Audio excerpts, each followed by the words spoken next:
Amado Deus, Pai querido, nós te glorificamos por esta oportunidade, ó Deus, tão preciosa, em que aqui estamos, ó Deus, para estudar a Tua Palavra, sabendo que por aí afora, ó Deus, muitos perecem pela falta de conhecimento. E quantos, ó Deus, se conhecessem a Tua Palavra, não estariam nesta hora diante dos demônios, ó Deus, servindo, se prostrando e sendo escravizados. Por isso nós te glorificamos, ó Deus, e te agradecemos por nos ter dado esta oportunidade de conhecer-te através da Tua Palavra, que é a lâmpada para os nossos pés e a luz para o nosso caminho. Obrigado por nos revelar-te a nós, ó Deus, como Deus único, soberano e que a tudo subjuga. Nós te damos graça nesta manhã por tão precioso conhecimento e te pedimos, acrescenta-nos, ó Deus, de maneira que estejamos prontos a responder a qualquer que queira saber a razão da nossa fé. Assim te agradecemos, em nome de Jesus. Amém. Amém. Vamos então, na sequência, ao estudo chamado tipologia. Tipologia é o estudo de uma situação que representa outra.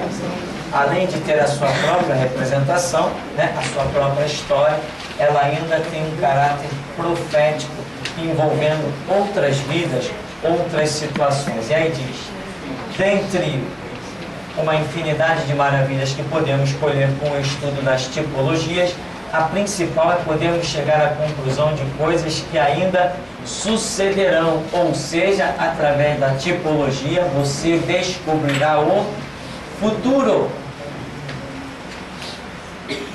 Também veremos com muita clareza a causa da destruição e sofrimentos ferrenhos da nação de Israel.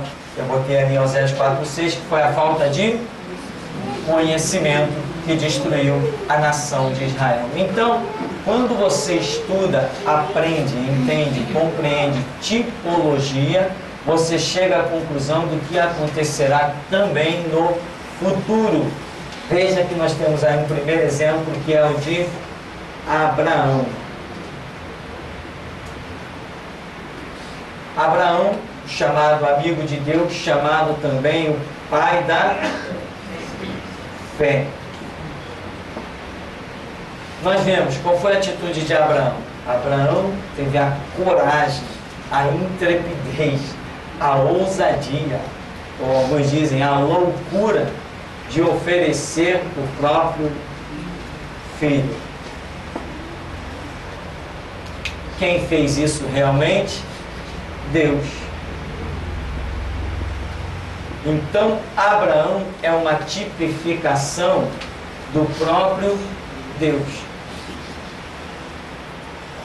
Abraão tipifica o próprio Deus. Se você, pois, estudar a vida de Abraão, você será capaz de descobrir coisas que Deus fará sobre a terra, tanto no cenário de Israel, quanto no cenário dos gentios, porque Abraão não foi um homem que teve só contato com os seus.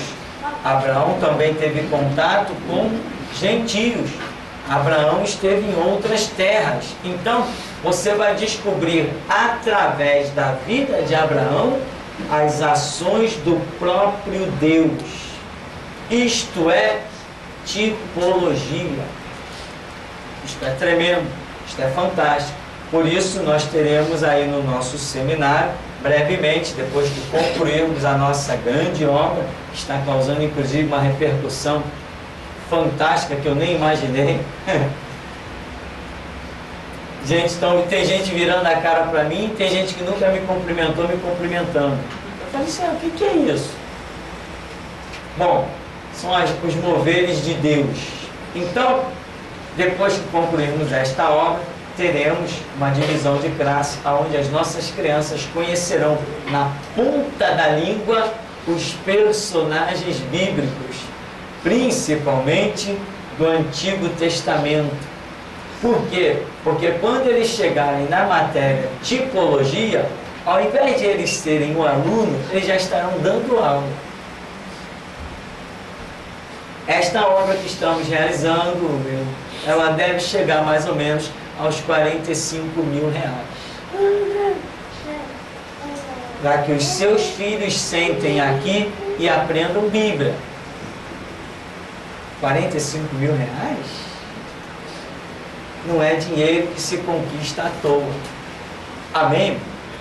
Ainda mais uma obra como nós estamos fazendo, de simplesmente dar, abrir as portas e dizer: quem quer estudar, venha e estude. Quanto é? Não é nada. Isto não é qualquer um que faz esse tipo de obra. Todo mundo faz qualquer coisa pensando num retorno financeiro. Nós não, nós estamos pensando em gerar professores de Bíblia. É isso que nós vamos gerar neste lugar. E daqui, Deus já nos tem mostrado, partirá os estudos que vão alcançar o mundo inteiro e cumprir o papel da restauração, que é inclusive curto. Então, tipificação, tipologia, é isso, né? Abraão ofereceu o próprio filho, ele teve aquela disposição e ele ia, pois a Bíblia dá testemunho dizendo que ele ia matar o filho. Ele chegou a levantar o seu machado, o seu cutelo, e o anjo bradou: Abraão. E ele: eis-me aqui, Senhor, não faças mal ao menino, porque eu bem sei que tu me temes.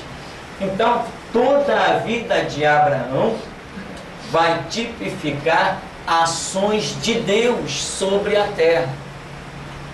Então, se você estiver estudando a vida de Abraão e ver ali alguma coisa que Deus ainda não fez, pode esperar que ele fará. Existe o cenário judaico e existe o cenário gentio. Você tem que detectar isso, se a ação será sobre a nação de Israel ou se a ação será sobre a igreja. Discerniu isso, você vai ver que a tipificação, a tipologia vai se enquadrar perfeitamente. Só essa introdução, nós temos ainda outros personagens que vão falando cada vez mais poderosamente. Temos José. José, sempre que nós estudamos teologia, chamamos de José de o tipo perfeito de Cristo. José, ele tipifica muito detalhadamente o próprio Cristo. Aí temos algumas poucas colocações que eu botei aí. Ele foi invejado pelos irmãos. Não foi isso que aconteceu com José? E a Bíblia diz que Jesus foi entregue para ser crucificado por inveja. Ele foi vendido por preço de escravo. Não foi isso que fizeram com José? Vendeu por preço de escravo. Não foi a mesma coisa que fizeram com Jesus? Vendido por preço de um escravo. Foi traído pelos seus irmãos. Não foi isso com José? Não foi isso com Jesus? Foi. Os judeus não eram irmãos de Jesus? O próprio Judas, né? Irmãos, geneticamente falando, Jesus Cristo não era judeu. Foi entregue nas mãos de um povo estranho para darem a sentença final dele. Pegaram José e entregaram a uma caravana de midianitas. Pegaram Jesus e entregaram aos romanos. Revelou-se segunda vez para livrar e perdoar. Quando a fome veio, quando a escassez veio em Canaã, e eles não tinham aonde recorrer, aonde que eles foram parar? No Egito, aonde José estava já como governador.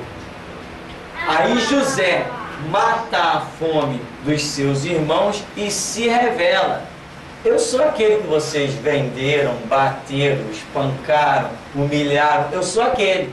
E eu estou dando aqui agora o livramento para vocês.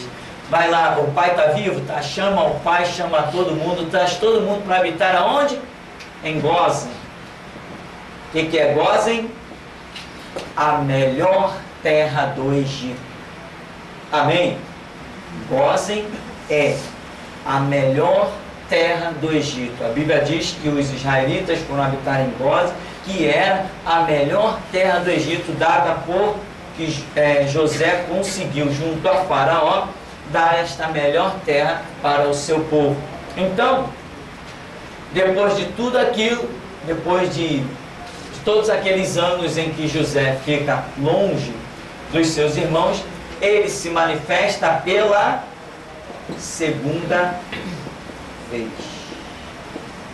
Ora, se eu estou dizendo que ele está tipificando Cristo, então significa que Cristo vai se manifestar aos judeus pela segunda vez. Isto ainda não aconteceu. Então eu estou provando, estou dizendo, estou afirmando que tipologia pode te revelar inclusive o futuro. Nós sabemos, nós encontramos outros textos na Escritura que dizem que Jesus Cristo voltará a segunda vez.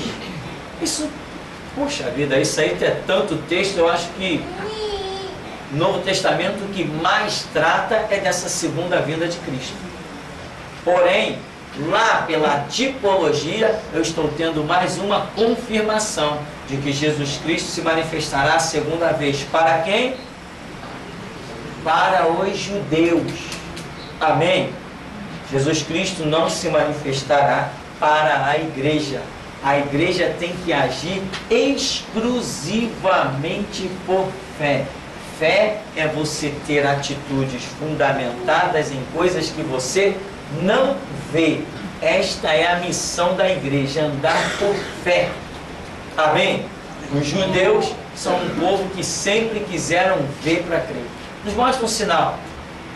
Ah, se o Senhor for comigo, se o Senhor me fizer prosperar, então eu te darei o dízimo. Não foi isso que Jacó disse? Né? Então, os judeus sempre quiseram andar por vista. E assim, eles hoje não creem nesse Messias que nós cremos pela fé. A menos a nação como um todo, não. Nós temos judeus convertidos, graças a Deus, que vivem pela fé. São chamados judeus messiânicos. Mas a manifestação palpável, vamos assim dizer, de Cristo, né? Palpável é a manifestação real, a manifestação visível, essa é a palavra certa. A manifestação visível de Cristo não é para a igreja, é para os judeus. Mas você vê muito crente dizendo assim: ah, quando Jesus voltar, né? Que bom que vai ser, né? Lá, se tu estiver aí não vai ser nada de bom. Porque a igreja tem que sair primeiro pelo arrebatamento. A manifestação de Jesus Cristo é para os judeus. Ele veio a primeira vez, manifestou-se para quem? Para os judeus. Viveu entre eles. E agora ele voltará a segunda vez e vai manifestar-se aos judeus. E vai de novo viver entre eles, vai reinar entre eles, como José reinou entre eles lá no Egito. Então, a segunda manifestação de Cristo está profetizada na tipologia que está relacionada com a vida de José. Então, a tipologia te permite detectar também o futuro. Alguma pergunta? Alguém quer conhecer José? Nós temos um outro personagem. Esse, particularmente para mim, é muito interessante. Moisés. Moisés também tipifica Cristo. Temos algumas coisas que anotamos aí. Criado no meio de uma geração corrompida. Não foi isso que aconteceu com Moisés? Não foi isso que aconteceu com Jesus? O sentido do nome. O sentido do nome de Moisés é intrigante, porque seria tipo tirado das águas, né? Tirado das águas. O sentido do nome de Jesus é eu sou, né? Não, eu sou não. Eu sou já é traduzido por Jeová é a salvação. Existem algumas controvérsias ou outras opiniões sobre essas traduções do hebraico e tal, mas de um modo geral, Jeová é a salvação. Esse Jeová aqui poderia ainda ser traduzido pelo próprio eu sou. É aí que os judeus ficam revoltados.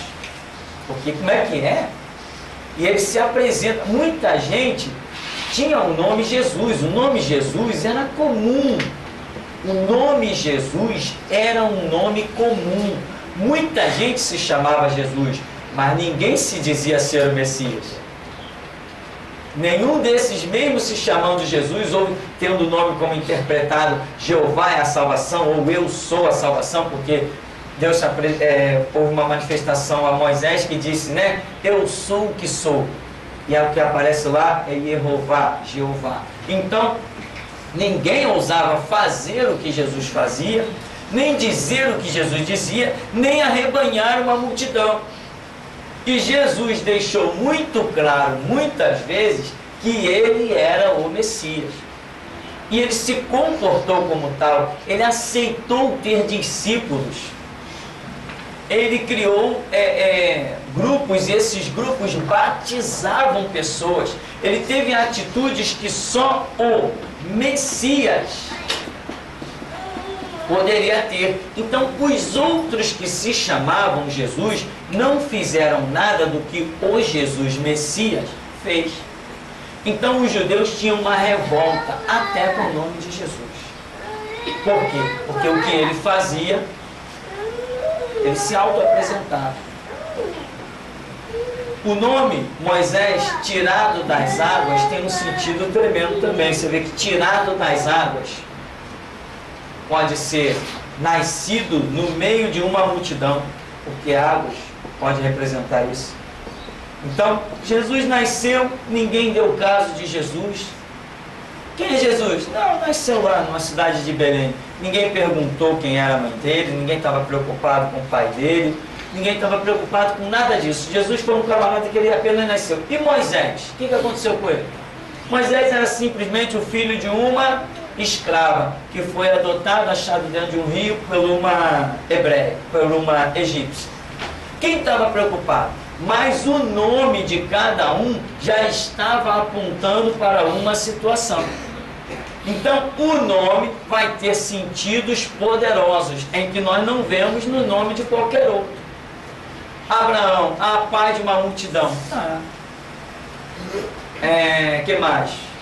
Pedro, pedra, rocha. Tá bom. Quem mais? João era o quê? Agraciado. João, agraciado. Né?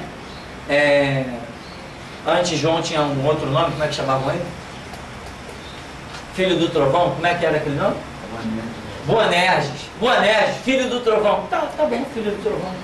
Agora, Messias, tirado das águas, embora para muitos não tivesse sentido, para nós que caminhamos dentro do fator espiritual, tem muito sentido.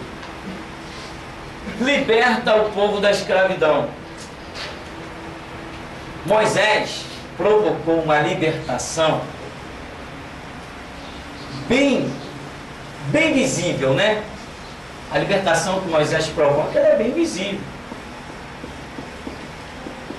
aos olhos naturais. Ele arranca um povo debaixo do domínio de outro povo e faz com que esse povo entre em uma outra terra. Esse povo recebe uma libertação muito clara de domínios imperiais. Mas Jesus não é um libertador. Ele falou, se pois o Filho vos libertar, verdadeiramente sereis livres. Jesus tem libertado alguém? Nós temos visto que a maneira como Jesus liberta, aparentemente, é diferente da maneira como Moisés liberta. Porém, é libertação, não é? Inclusive ele diz, conhecereis a verdade, e a verdade vos libertará. Então, Jesus já trata mais no campo do conhecimento do que qualquer outra coisa propriamente dita. Na verdade, um ser humano, os egípcios que saíram do Egito e em direção a Canaã, não alcançaram a libertação. Porque daquela turma que saiu do Egito, quantos entraram na terra prometida? Josué e Caleb. Então, quantos alcançaram a libertação espiritual quando saíram do Egito? 2 pessoas. Somente a outra geração foi que adentrou na Canaã prometida. Então, a libertação que o povo deveria ter alcançado por entender o livramento de Deus e os mandamentos que Moisés recebe lá no Monte Sinai, essa libertação não foi alcançada. Se tivesse sido alcançada, eles não teriam perecido no deserto, que é justamente a simbologia da caminhada da igreja hoje, deserto, pois nós não entramos ainda na terra prometida. A nossa salvação ainda não está consumada, estamos sendo provados. Ninguém aqui é salvo. Todos nós estamos em prova, estamos em um processo de salvação. Você não sabe que prova vem amanhã na sua vida, você não sabe se você vai resistir ou negar a fé. Ah, eu sou salvo, quero ver amanhã. Amanhã que você vai me dizer se você é salvo. Depois de amanhã vem o depois de amanhã. Vem a semana que vem. O dia que você negar, meu irmão, porque a Bíblia diz ser fiel até a morte, e dar-te-ei a coroa da vida. Então ninguém aqui é salvo. Esse negócio, estou na igreja, sou salvo, tem até Bíblia. Daí, o diabo leu Bíblia para Jesus, né? Deve ter lido. Peraí, está escrito aqui, ó. Lança-te daqui abaixo. Então isso aí não garante salvação. Salvação somente quando nós sairmos deste tabernáculo e adentrarmos o reino de Deus. Ali sim a salvação estará consumada. Então, a libertação que Moisés propõe, ela alcançou 2 pessoas, porque o entendimento, o conhecimento deles não funcionou. Inclusive, bom era ficarmos no Egito, os melões do Egito, as cebolas do Egito, ou seja, o desejo das coisas passadas. Jesus vem trazendo uma libertação que abrange muito mais os fatores espirituais, que não nos tira visivelmente do meio de uma nação, embora tenhamos saído, porque Jesus falou assim, vós não sois do mundo, como eu do mundo não sou. Se vós fosseis do mundo, o mundo os amaria. Então nós não somos do mundo. Então o que significa, se nós não somos do mundo, ele nos libertou do sistema. A própria palavra igreja significa os chamados para fora. Os que são chamados para fora de quê? De um sistema. Mas nós não continuamos no mundo. Jesus, quando orou, disse assim: Pai, eu não te peço que os tire do mundo, mas que os livre do mal. Então a libertação de Jesus, ela acontece, porém nós permanecemos no mundo. Permanecemos no mesmo lugar fisicamente. A libertação de Moisés, não. Ela trazia uma exclusividade em que aquele povo fosse arrancado do Egito e transportado para Canaã. A nossa não. Hoje mesmo aqui, vamos dizer, no Egito, nós temos que pelejar dentro do Egito, testemunhar no Egito e esperar uma Canaã que não é terreno. Então, existem esses parâmetros de diferença aí entre libertação com Moisés e libertação com Jesus Cristo. Porém, a tipificação nesse ponto é fantástica. Tem outro detalhe aqui: prover sustento no deserto. O povo, quando ia caminhando pelo deserto, eles não foram sustentados. Nós temos Egito, que é igual mundo, amém? Nós temos deserto e nós temos Canaã, que é igual salvação. Então nós temos Egito e Canaã para os judeus, e nós temos mundo e salvação para igreja. Aqui está a tipificação. O que existe no meio? É deserto para um e deserto para outro. Assim como Israel atravessou um deserto, hoje a igreja espiritualmente está atravessando um deserto. Deserto é lugar de prova. Então, Moisés, vocês vão comer carne, vai ter carne hoje, teve o maná, teve a rocha jorrando água, então houve um suprimento no deserto. Hoje nós temos sido supridos, sustentados no deserto. Se Deus não nos estivesse sustentando, o mundo já nos teria devorado. O mundo já teria acabado conosco. Você lembra da declaração do camarada lá? Eu sou delegado, eu sou espírita. Eu que armei para você. Pois bem, nem delegado nos detém.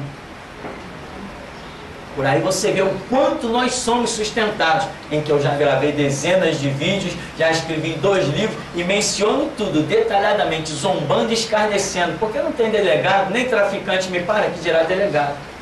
Força maior eu reconheço nos traficantes, não em delegado. Então, nem eles nos detêm, porque estamos sendo sustentados num deserto. A nação de Israel foi destruída no deserto? Tinha inimigos à volta? Tinha perigo de tudo que é jeito? Tinha fome, escassez de água, tinha tudo isso, mas eles tinham condições de atravessar. Deus era a nuvem de dia, era a coluna de fogo de noite. Se foi com eles, é conosco que acabou a história. Isto é tipificação, tipologia. Exatamente o trajeto dos judeus pelo deserto é hoje o trajeto da igreja pelo mesmo deserto. Cabe nós entendermos. Portanto, se Deus teve condição de colocar Josué e Caleb dentro da terra prometida, Ele tem condições de colocar a mim também. Só depende de mim. Então, o meu futuro já está escrito. Se eu crer, eu verei a glória de Deus. Agora, nós vemos que a nação de Israel, que não entrou na terra prometida, daquela multidão então libertada naquele momento, não entrou por quê? Porque eles foram pessoas sem fé. Eles foram muradores. Eles foram acusados de prevaricadores, né? Prevaricar significa quando você é chamado por Deus para uma missão e você negligencia, você não leva aquela missão até o fim. Aí você é chamado como prevaricador, né? Então, deserto para Israel, deserto para a igreja.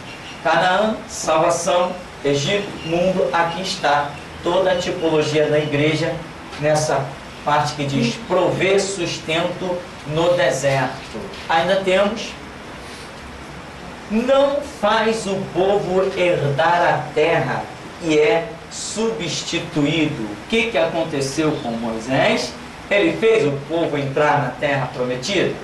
Não, seja lá como for, considerando seja lá os fatores que forem, mas Moisés não colocou o povo na terra prometida.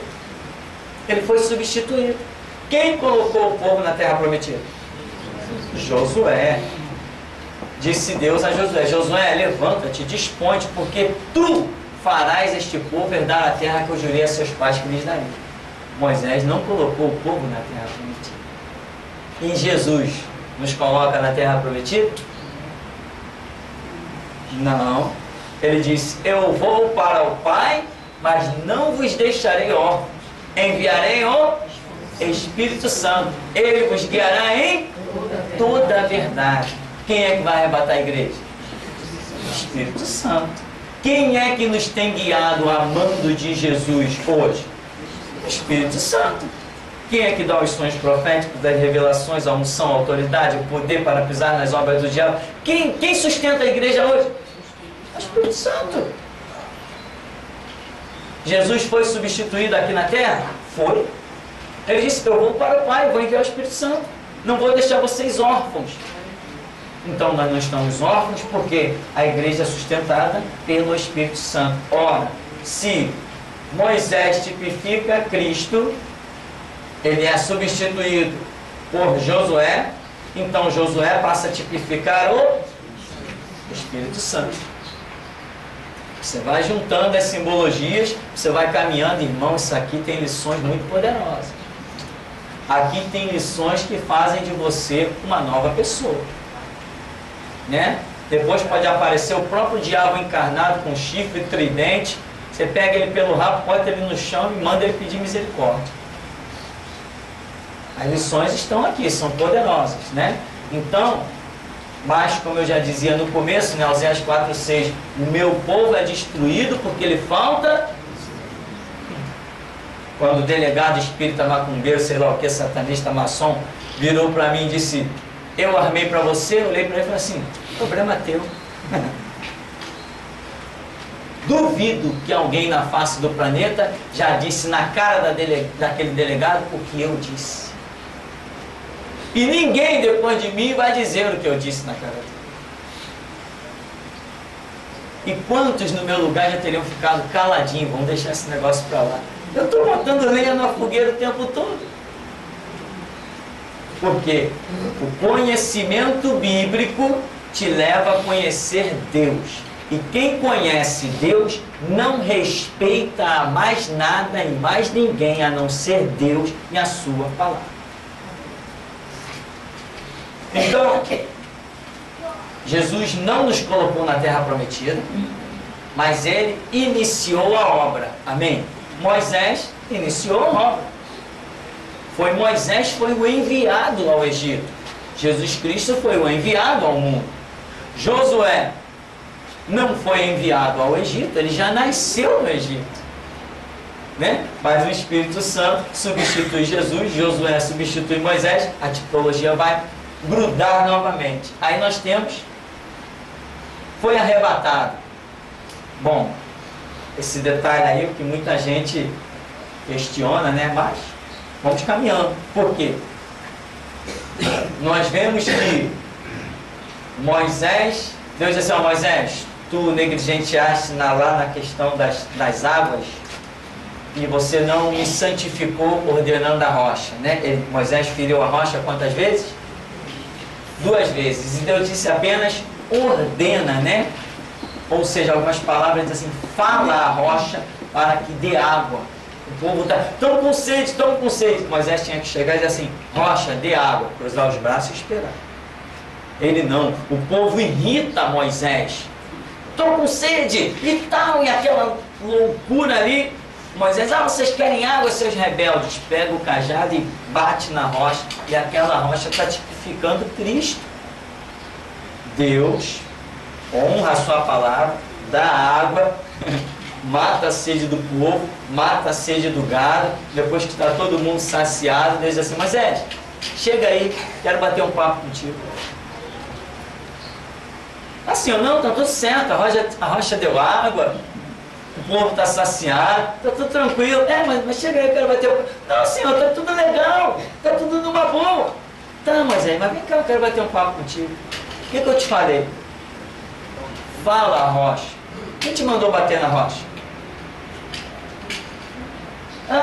Senhor, mas ficou tudo bem, né? Não ficou tudo bem para mim. Você feriu a minha tipologia. Você estragou a minha tipologia. Portanto, tu não entrarás na terra. Mas, Senhor, quantas vezes Moisés orou? 3 vezes. O que Deus disse para ele? Não me toques mais nesse assunto, está encerrado. Então, foi arrebatado. Bom, quando Moisés vai chegando a hora, Deus diz assim, Moisés, sobe ao monte, e lá ele sobe. Olha a terra que eu prometi. Aí Moisés olha aquela coisa maravilhosa, quer dizer, Deus, foi a última tortura de Deus, né? Você tem que pagar alguma coisa, Moisés. Olha a terra, que maravilha, viu? Agora é daí mesmo, velho. Moisés some. No que Moisés some, ele some. O povo procura por Moisés, abaixa o som. O povo procura por Moisés 3 meses, parece. Eu não sei quanto tempo procura por Moisés, eu não me lembro. E não acha Moisés. Moisés sumiu. Aí rodaram, Moisés sumiu. Aí o escritor de Deuteronômio diz assim: ah, ninguém achou Moisés porque Deus sepultou Moisés. Ele escreveu porque ele quis escrever. O problema dele. Ele concluiu lá, Deus sepultou Moisés. Só que quando nós vemos em Mateus 17, no Monte da Transfiguração, nós passamos a ter uma ideia diferente. Nós passamos a compreender que, na verdade, Moisés não foi sepultado por Deus nenhum. Moisés foi arrebatado, gerando mais uma vez a confirmação da tipificação com Jesus Cristo, que também foi arrebatado. Lá no Monte da Transfiguração nós vemos aparecer Elias e Moisés. A própria Bíblia declara com todas as letras que Elias, ele foi arrebatado numa carruagem de fogo. Então ele se encontra numa posição diferente das que estão hoje as pessoas que morreram e foram para o paraíso, como por exemplo Pedro, Paulo, Tiago, João, Estevão, Alfeu, Bartolomeu, todos os grandes homens que morreram, Adão, Abel, todo mundo que morreu está no paraíso, que não é um estágio final. O paraíso é uma situação intermediária, ainda não é a definição dos salvos. Porém, Elias, Moisés e, creio eu, por ter sido arrebatado também o próprio Enoque, que a Bíblia fala, Elias, Moisés e Enoque, esses já estão numa posição diferente. Eles não estão no local intermediário do paraíso. Eles já herdaram algo acima disso. Caminharam com Deus de tal maneira que a Bíblia diz a respeito de Enoque que agradara a Deus. Portanto, Deus o tomou porque ele agradou muito a Deus. Então ele já passou por todos os processos e já está diante de Deus. O que nós vemos de glória manifesta ali no Monte da Transfiguração com Moisés e Elias é muito tremendo.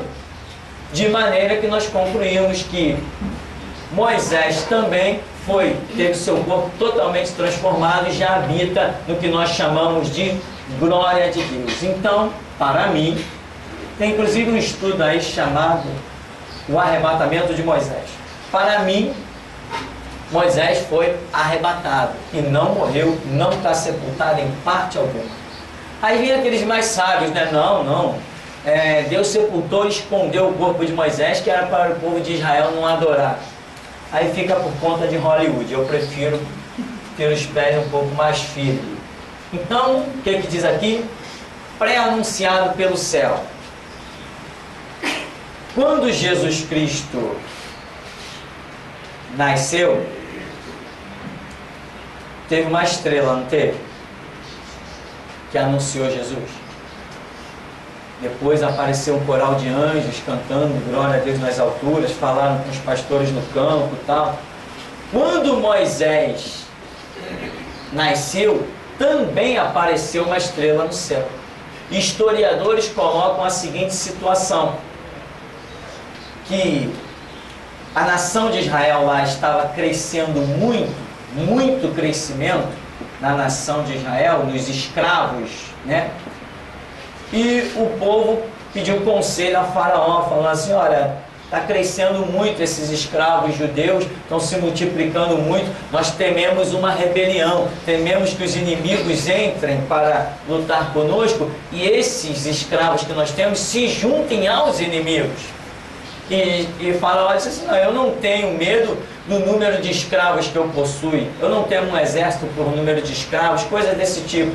Aí alguém diz para Faraó: não, mas os nossos magos viram uma estrela que está invadindo a constelação que representa a nação do Egito. Aí Faraó falou assim, como é que é? Uma estrela invadindo a nossa constelação? Então o que Faraó concluiu? Que a coisa era mais séria do que o que ele pensava. Ele falou, então temos que tomar uma atitude. Os meninos homens, porque para liderar um exército, Faraó acreditava que só homem. Todos os homens que nascerem, para ser um libertador, Faraó acreditava que só poderia ser um homem.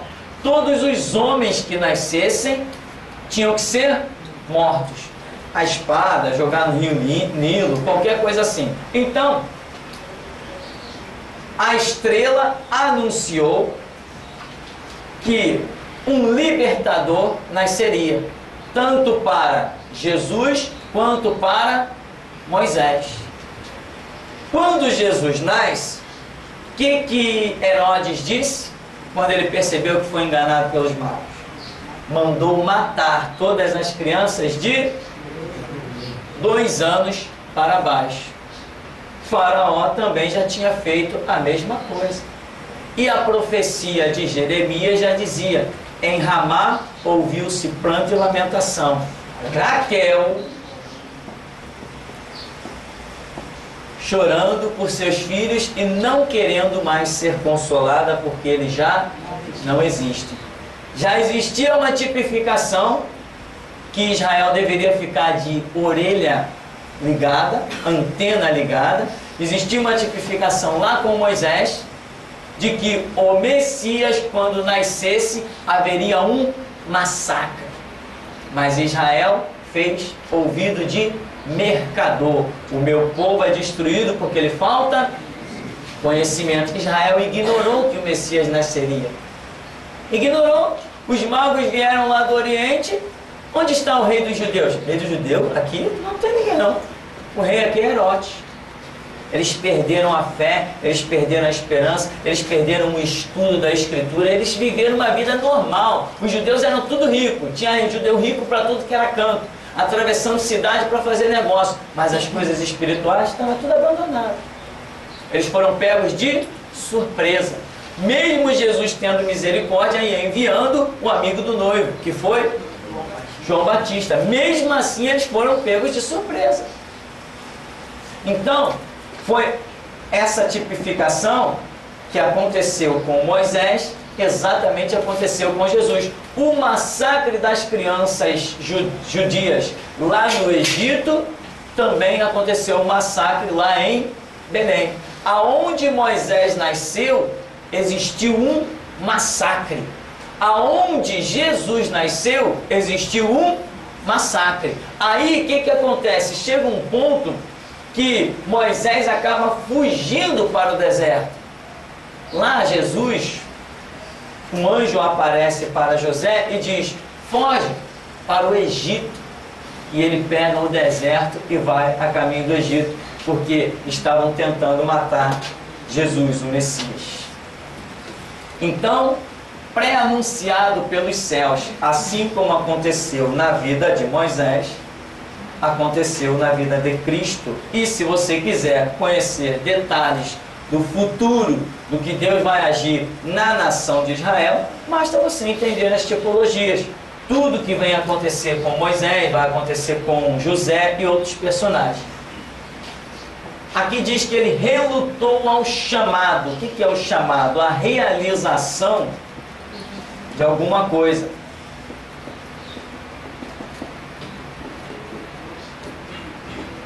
Moisés, quando foi chamado, ele relutou. Não, Senhor, manda meu irmão. Não, Senhor, quem eu vou dizer que me enviou? Não é o teu nome. Não, Senhor, não. Ficou aquilo até que a Bíblia diz que Deus se irou contra Moisés. Quem fez a boca? Né? Deus se ira contra Moisés, porque está havendo uma relutância da parte de Moisés para com o chamado, o enviar de Deus para com ele. Com Jesus Cristo, nós também identificamos essa relutância. Lá onde? No Getsemane, quando Jesus está, Pai, eu sei que tudo te é possível, passa de mim este cálice. Ele está relutando. Ele tem conhecimento do cálice que ele tem a beber, mas ele está pedindo para que o cálice seja afastado. É uma relutância. E quantas vezes ele orou? 3 vezes? Me parece que foi isso. 3 vezes ele ora e ele entra em profunda angústia, em que a Bíblia diz que ele chega a suar, transpirar sangue. Uma angústia muito profunda. Então Jesus está ali numa relutância. E foi lá e voltou, orou de novo. Pai, eu sei que tudo te é possível. Passa de mim esse cálice. E aquela angústia, aquela guerra. Até que ele diz, não seja feita a minha vontade, mas a tua. Então essa relutância de Jesus também já tinha sido tipificada pela relutância de Moisés. Encontra resistência para libertar. Essa tipificação também, infelizmente, ela é terrível, mas é real. Moisés chega lá e não foi tudo mar de rosas. Vim aqui libertar vocês. Tá, e libertar como? Tem um domínio, tem um império dominando sobre a nação, sobre o povo. O próprio povo está incrédulo, o próprio povo está acomodado. O povo está ali no Egito comendo bem, pelo menos é o que eles dizem no deserto. Olha, nós tínhamos melões, nós tínhamos carne no Egito, nós tínhamos as cebolas, nós tínhamos os pepinos, tudo isso a Bíblia diz que eles mencionam dizendo que tinha. Mas eles eram escravos. Hoje, Jesus não encontra a mesma resistência para libertar. O cara é rico, o cara tem dinheiro, o cara tem carro, o cara tem casa, o cara tem tudo. Ele pensa que tem Deus. Ele não entende que ele é escravo. Ele não percebeu que ele é escravo. Porque Jesus disse, conhecereis a verdade vos libertará. Jesus quer libertar o intelecto. E o camarada está achando que ir para a igreja é porque quem precisa de ficar rico, ou quem, como dizem aí os sociólogos, as pessoas vão para a igreja porque precisam de uma esperança devido às suas misérias. Então precisam ter uma fé em alguma coisa para poder se sustentar. Não é nada disso. Mas todos esses fatores refletem a luta de Jesus para libertar alguém. Por quê? Porque as próprias pessoas não compreendem que são escravas. Por exemplo, quando o povo de Israel tinha que voltar da terra, lá quando Ciro libertou o povo, Ciro deu um decreto, olha, quem quiser voltar para Jerusalém, pode voltar. Ué, todo mundo voltou? Não. Lá no livro de Esther, na Pérsia, quando o povo de Israel teve a oportunidade de voltar, todo mundo voltou? Não. Porque já tinham estabelecido seu comércio, seu negócio, estavam ganhando dinheiro, então não queria saber da Jerusalém espiritual. Para eles bastava estar ali ganhando dinheiro, comendo, bebendo, dormindo bem. Casou-se com uma mulher de povo estranho. Aqui a gente conclui nessa tipologia em que a lei dizia que nenhum judeu poderia casar com mulher de povo estranho. Porém, Moisés casou-se com uma mulher de Cush, né? Cushita. Então, Miriam, lembra de Miriam? Irmã de Moisés. Miriam falou contra Moisés. Miriam e Arão, né? Falou contra Moisés. Inclusive, mas você não é só profeta, não. Deixa eu falar com a gente também. Isso é muito ousadia. Isso é muita ousadia. Isso é muito ousadia. Que diferença faz? Se todo mundo é profeta, esse é argumento para se usar, isso prova a loucura de Miriam. Ela está completamente fora da razão. Isso não é argumento para afrontar ninguém. Ah, Deus fala comigo também. E daí? Então vive a sua vida, segue seu caminho que Deus fala contigo. O argumento de Miriam é muito louco, na minha opinião. Então Moisés casou-se com essa mulher, gentia, logicamente. Inclusive quando Israel saiu do Egito, ele carregou uma multidão de gentios. Porque muita gente viu os sinais do Deus dos hebreus e falou, não, eu vou com esse Deus, eu vou com esse povo, eu vou com essa multidão. Muita gente foi no meio da nação de Israel. Então, Moisés casou-se com uma mulher gentia, estranha, que não, em princípio, né, não fazia parte do DNA dos judeus, mas pelo jeito devia ser alguém que se converteu à fé judaica. Senão Moisés não ia casar com ela. Foi criticado, deu aquele problema todo, mas na verdade Moisés, tipificando Cristo, casando-se com uma mulher gentia, representava o próprio Jesus, que iria alcançar a igreja, porque mulher é símbolo da igreja. Então Deus já estava deixando tipificado por Moisés que a nação de Israel ia perder os seus privilégios e que Deus ia alcançar uma outra mulher chamada igreja. Miriam, Arão não conheciam a simbologia, né? Preferiram falar do que não sabiam, pagaram um preço muito alto. Então, casou-se com mulher de povo estranho. E aqui termina as simbologias de Moisés, e nós vamos dar um tempinho e já já a gente volta.